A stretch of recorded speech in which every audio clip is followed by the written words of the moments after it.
হরে কৃষ্ণ কৃষ্ণ কৃষ্ণ হরে হরে, হরে রাম রাম রাম রাম হরে হরে। নমস্কার, আমার সকল সনাতনী ভক্তবৃন্দদের শ্রী রাধিকা চ্যানেলের পক্ষ থেকে জানাই ইংরেজি নতুন বছরের অনেক প্রীতি শুভেচ্ছা ও অভিনন্দন। ভগবান শ্রীকৃষ্ণের কাছে আমার এই প্রার্থনা, সবার যেন এই নতুন বছর অনেক অনেক খুব ভালোভাবে কাটে। ভক্তবৃন্দ, আজকে আমি আপনাদের কাছে আলোচনা করব পৌষ মাসের শুক্লপক্ষের একাদশী কি, মানে কি নামে প্রসিদ্ধ এই জগতে, বা পৌষ মাসের শুক্লপক্ষের এই একাদশীর মাহাত্ম্য কি, আর এই একাদশী কবে পড়েছে আমাদের এই 2025 সালে। প্রথমত আমরা এই পৌষ মাসের কৃষ্ণপক্ষের একাদশী আমরা করেছি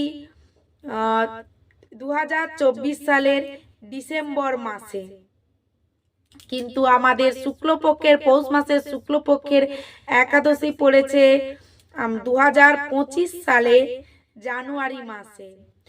আর এই একাদশী তিথি পালিত হবে 10ই জানুয়ারি 2025, আর বাংলার হচ্ছে 25শে পৌষ 1431 বঙ্গাব্দ শুক্রবার।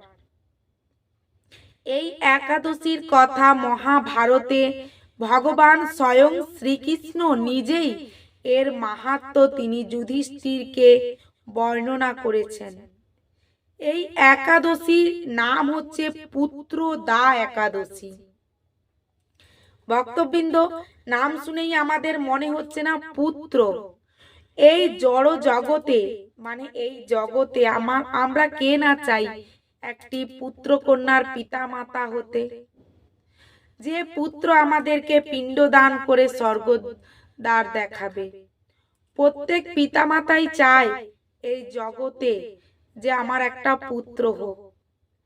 সেই জন্য ভগবান তিনি যুধিষ্ঠিরকে এর মাহাত্ম্যতে বলেছিলেন যে কোনো নিঃসন্তান দম্পতি, যদি নিঃসন্তান, যাদের সন্তান নেই, যারা হাহাকার করছে একটা সন্তানের জন্য, কোনো নিঃসন্তান দম্পতি যদি খুব ভক্তি সহকারে, নিষ্ঠা সহকারে ভগবান শ্রী বিষ্ণুর পূজা, এই একাদশী তিথি ব্রত রেখে ফলাহার করে, কিংবা তারা নির্জলা ভাবে সম্পন্ন করে, পরের দিন যথা সময়ে পঞ্চশস্য গ্রহণ করে পালন করে, হরিনাম জপ তপ ইত্যাদি করে, অবশ্যই সে পুত্র পায়, অবশ্যই তাকে ভগবান পুত্র দেয় বা সন্তান দেয়।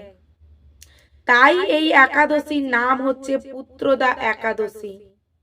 শুধুমাত্র পুত্রদা যে যারা নিঃসন্তান তাদেরকে ভগবান দেবে এমনও কিন্তু নয়। ভগবান মাহাত্ম্যতে বলেছেন যে কারুর পুত্র যদি কুপথগামী হয়েছে বা ভালো পথে নেই, তাকে সুপথে আনার জন্য তার মাকে অবশ্যই, তার পিতা মাতাকে এই একাদশী ব্রত পালন করতে হবে। অর্থাৎ সুপুত্র কামনার আশায়, সুপুত্র লাভের আশায় প্রত্যেকটি পিতা মাতাকে একাদশী করা অবশ্যই বাঞ্ছনীয়। আর এছাড়াও কোনো পুত্র, প্রত্যেকে তো পুত্র কামনা করি, সেই পুত্র জীবন যেন সুগম হয়, যেন জীবনে বিপত্তি বাধা বিপত্তি না আসে, তার জন্য প্রত্যেকটা মা বাবাকে অবশ্যই এই একাদশী ব্রত পালন করতে হয়। তাই এই একাদশী ব্রতে আমরা যদি পালন করি, পুত নামক নরক থেকে আমরা পরিত্রাণ লাভ করতে পারব। অনিষ্টম যজ্ঞের ফল লাভ হয়, এই অগ্নিষ্টম যজ্ঞের ফল লাভ হয় এই একাদশীর ব্রত পালনে। তাই ভক্তবৃন্দ, অবশ্যই এই একাদশী কেন আমাদের অবশ্যই প্রত্যেকটা একাদশী করা উচিত। আর আমাদের এই 2025 সালে আমাদের কিন্তু 25টি একাদশী ব্রত পড়েছে। শুরু হচ্ছে এই 10ই জানুয়ারি পুত্রদা একাদশী দিয়ে, আবার একাদশী তিথি শেষও হবে কিন্তু পুত্রদা একাদশী দিয়ে। আর 2025 সালে সারা বিশ্বের একাদশী 25টি একাদশী তিথির কবে পড়েছে তার পরদিন পালনের সময়সূচি এর পূর্বের ভিডিওতে দেওয়া আছে, এই চ্যানেলেই দেওয়া আছে। আপনারা চাইলে অবশ্যই ফলো করতে পারেন আপনাদের সুবিধার্থে।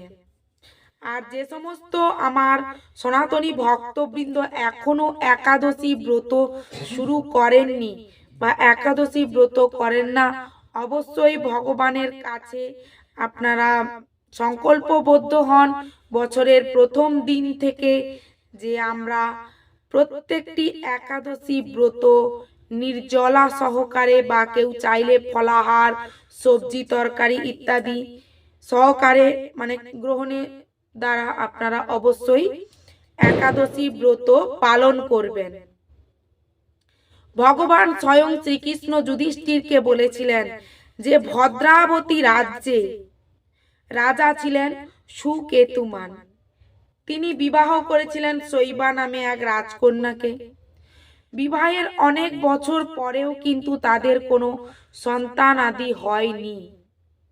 এতে অবশ্যই রাজা দুঃখে ভারাক্রান্ত হয়ে তিনি লাঞ্ছনা গঞ্জনা সহ্য করে তিনি মনের দুঃখে বললেন, এ জীবন রাখার চেয়ে না রাখাই ভালো, কারণ আমার সব কিছুই রয়েছে কিন্তু আমি শুধু সন্তান সুখ থেকে বঞ্চিত।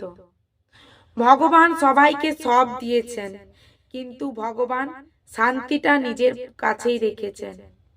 তিনি দেখেন যে কোন ভক্ত তাকে কতটা পরিমাণ ডাকছে।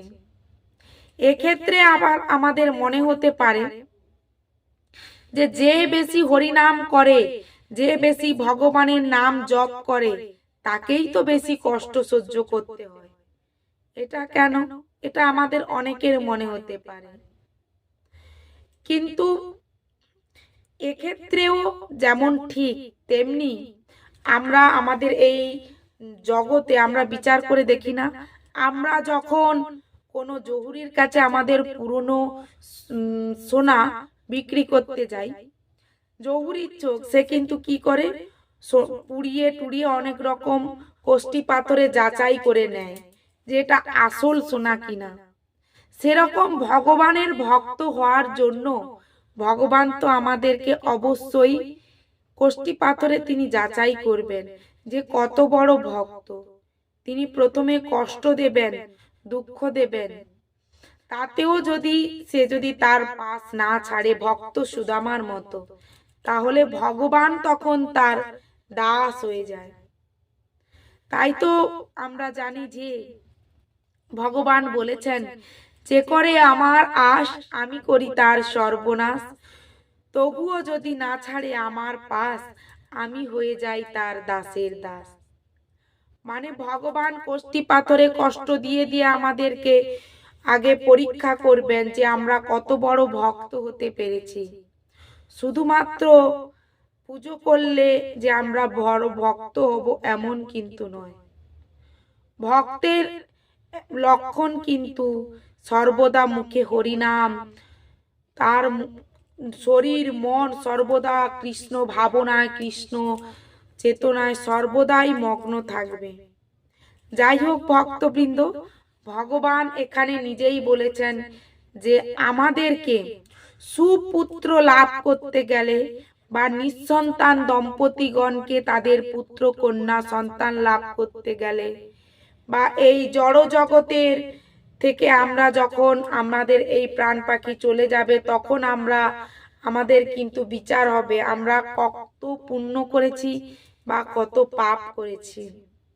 সেই পুত নরক থেকে পরিত্রাণ লাভের জন্য আমাদের এই পুত্রদা একাদশী ব্রত অবশ্যই করা উচিত।